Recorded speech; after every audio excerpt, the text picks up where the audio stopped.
hot out here, girl? It is, right? But we're doing brakes, getting ready for a show in a couple weeks. Actually, next weekend, so I've got 6 days. So these are 39 Ford style. What can I say about these? Well, let's start out with how you take them off. I used a bearing splitter, right? So this is usually pretty interesting type hub to get off. It's got a nut out here. You know, the axle goes all the way through, right? It's got a nut with a cotter pin. So you put your bearing splitter on there, get up in that groove down there, right?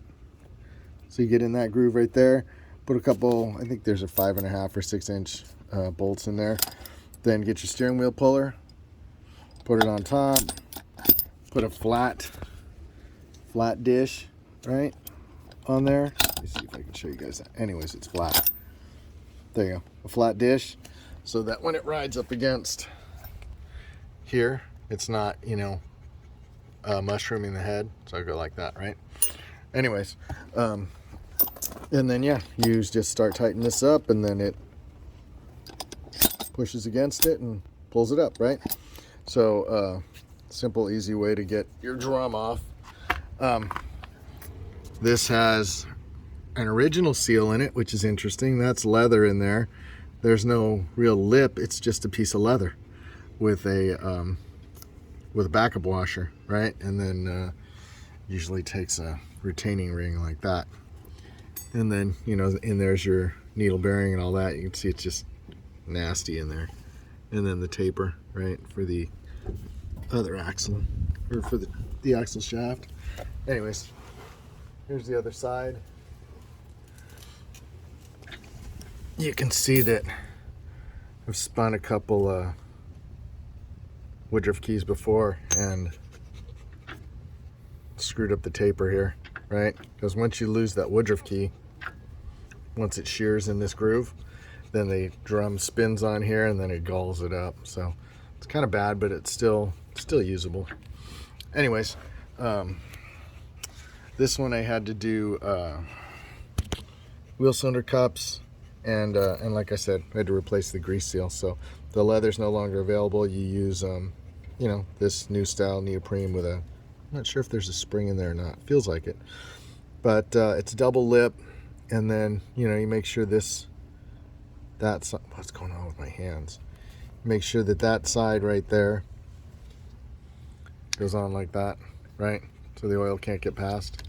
And then there's a washer here, or not a washer, but a cork seal here. So when the oil travels, gear lube travels out of there and then down here, across the threads, it gets hung up right here with that, and, you know, a washer like that. So it doesn't work the greatest. I mean, they don't really leak, but they'll seep a little bit. Anyways, if you're doing old brakes like this and you're looking for the right tools and you see something like that belongs in a dentist office, or that, you know, see how they got these little ends on them and everything. These are old brake tools, really old brake tools. So you can't use the traditional type where we've kind of, you put the tool in and you over center it and it pops out. You can't do that because you don't have an anchor pin at the top or the bottom, right? I mean, you got anchor pins, but it's different. There's no spring down there. So use something like this. You work it in behind, and then you basically screw up your shoe by squeezing it together, which expands the spring and lets you pull it off. If you've got riveted shoes, it's better because you just put it in the rivet hole and doesn't mess it up as bad. This one had a problem with the parking brake. So the parking brake was, the cable had gotten adjusted too tight, so the brake was like that, and it was, you know, they were both on. So when it got water in here from Trog in 2016, that sand and water, salt water, got everywhere and seized up this this wheel cylinder. So I wasn't able to retract these. So this spring was super hard. So I basically took, you know, the flat style needle nose. You have the other style where the bite area right here is a different shape. It's more serrated and stuff.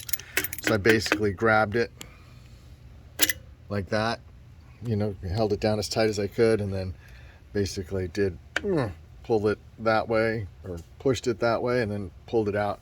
So it worked. It's a pain in the ass. Took a while, but it worked. Anyways, those are my tips for 39 brakes. There's not really a whole lot else to them. If you ever need to have if you come across an axle where the bearing race is worn out, the inner, like this one had a sleeve put on it. You can see right there the two dissimilar metals. There's the bearing, the seal saver, and then there's the original axle end material. So they put this in a lathe, they turn the OD down all the way back into, like, right about there. You can see just beyond the seal line, right about there. They cut that all the way down. They take this sleeve and they press it over, and then you've got a brand new surface like that one, which is kind of cool.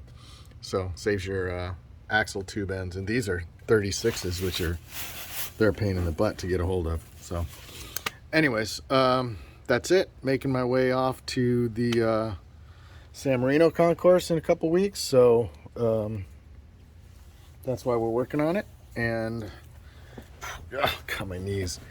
All right, guys, subscribe, like. Hope I gave you a little insight into working on these. Oh, by the way, there's an eccentric back here that's 11/16.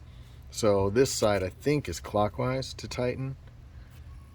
Yeah, you can see it pushing the shoe out. So it's clockwise to tighten, which means that side is going to be counterclockwise. All right, that's it. Like I said, subscribe.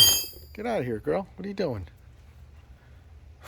She's my son's dog. She's goofy. Good girl. All right, subscribe, like, dislike, leave some comments, share some thoughts.